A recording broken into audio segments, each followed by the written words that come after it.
क्या देश की सबसे बड़ी अदालत की एक टिप्पणी अब नई बहस छेड़ सकती है?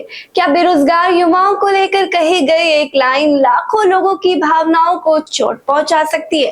और सबसे बड़ा सवाल, जब देश में बेरोजगारी पहले से एक बड़ा मुद्दा बना हुआ है, तो क्या ऐसी टिप्पणियां सिस्टम और युवाओं के बीच दूरी और बढ़ा देगी?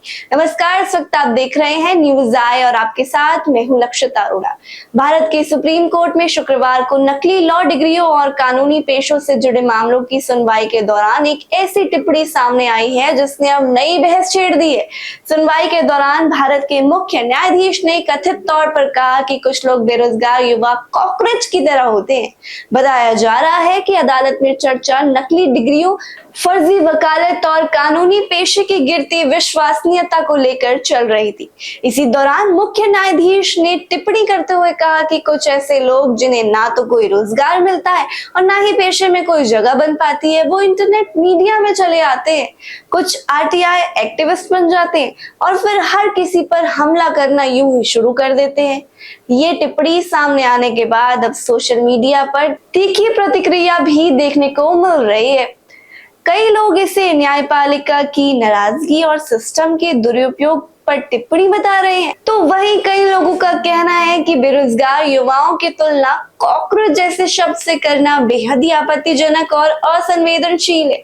दरअसल पिछले कुछ वर्षों में देश में बेरोजगारी, प्रतियोगी परीक्षाओं में धांधली, पेपर लीक और नौकरी संकट लगातार बड़ा मुद्दा बना हुआ है। ऐसे में बड़ी संख्या में युवा सोशल मीडिया, यूट्यूब, एक्टिविज्म और आरटीआई जैसे रास्तों की तरफ बढ़ रहे हैं।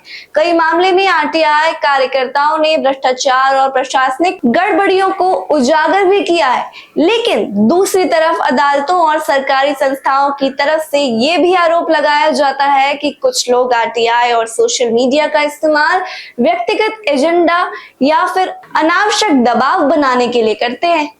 सुप्रीम कोर्ट की इस टिप्पणी को भी उसी संदर्भ में देखा जा रहा है। हालांकि अदालत की तरफ से इस बयान को लेकर कोई अलग आधिकारिक स्पष्टीकरण सामने नहीं आया है, लेकिन ये टिप्पणी अब सार्वजनिक बहस का विषय बन चुकी है। सोशल मीडिया पर कुछ लोग पूछ रहे हैं, अगर युवा बेरोजगार है तो इसके लिए जिम्मेदार कौन है? क्या सिस्टम युवाओं को पर्याप्त रोजगार दे पा रहा है? और अगर नहीं, तो क्या ऐसे युवाओं की निराशा को सिर्फ समस्या मान लेना सही होगा?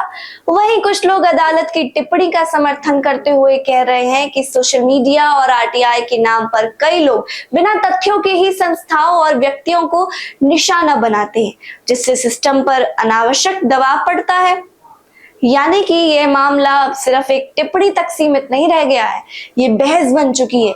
बेरोजगारी, सिस्टम पर भरोसा, सोशल मीडिया एक्टिविज्म और संस्थाओं की आलोचना की सीमा को लेकर भारत आज दुनिया के सबसे युवा देशों में शामिल है।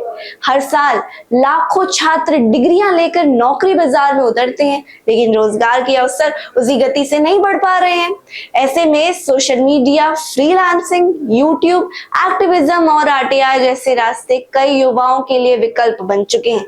लेकिन अब सवाल ये है कि क्या सिस्टम इन युवाओं को समस्या के रूप में देख रहा है या फिर उनके गुस्से और निराशा को समझने की कोशिश कर रहा है? तो सवाल सिर्फ एक बयान का नहीं है, सवाल ये है कि क्या देश में बढ़ती बेरोजगारी अब संस्थाओं और युवाओं के बीच टकराव की वजह बनती जा रही है? क्या सोशल मीडिया और एक्टिविज्म सिस्टम के लिए चुनौती बन चुके हैं या फिर यही प्लेटफॉर्म आज युवाओं की आखिरी आवाज है? और सबसे बड़ा सवाल, क्या बेरोजगार युवाओं को लेकर ऐसी भाषा इस्तेमाल होनी चाहिए? आप इस बारे में क्या सोचते हैं? कमेंट्स में अपनी राय मुझे जरूर बताइएगा और ऐसी ही बड़ी खबरों को जानने के लिए हमारे यूट्यूब चैनल न्यूज आई को अभी सब्सक्राइब कीजिए और हाँ, सब्सक्राइब जरूर कर लेना।